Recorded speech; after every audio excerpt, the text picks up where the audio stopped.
সেই দিন তোমার ডান হাত আল্লাহর সাথে কথা বলবে।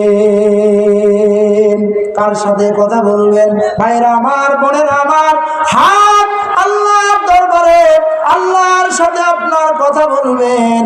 কারণ এই হাত দিয়ে আপনি যত গুনাহ করেছেন, হাত দিয়া যত অন্যায় আপনি করেছেন, সব কথাগুলো কিয়ামতের ময়দানে হাত আল্লাহ দরবারে খুঁটে খুঁটে বর্ণনা করবেন। কথা বলেন ঠিক কিনা?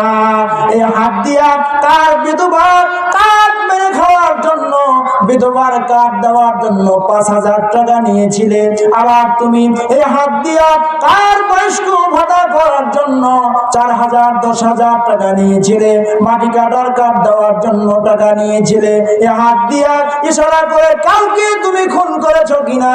কিয়ামতের ময়দানে হাত সব বিভ্রান্ত আল্লাহর কাছে বর্ণনা করবেন। জোরে বলি সুবহানাল্লাহ।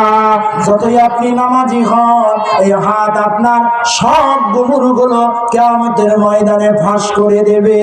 ও তুমি নামাজ পড়িয়া করবা কি, রোজা রাখিয়া করবা কি, কলবেতে ঢুকেছে গো তোমার দারুণ শয়তানি।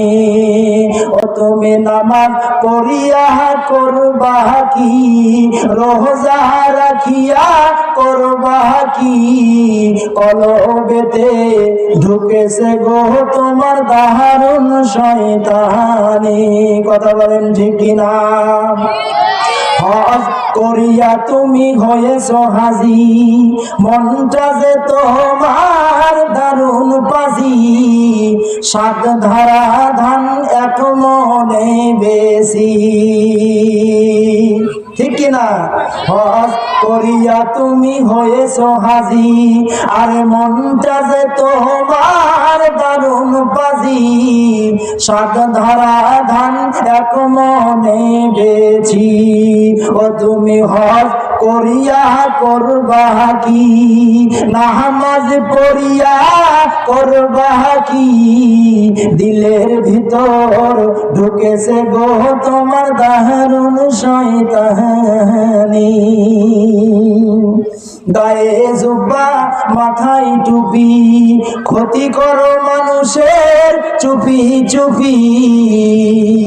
গায়ে জুব্বা মাথায় টুপি, ক্ষতি করো মানুষের চুপি চুপি, মনটা যে তোমার দারুণ শয়তানি।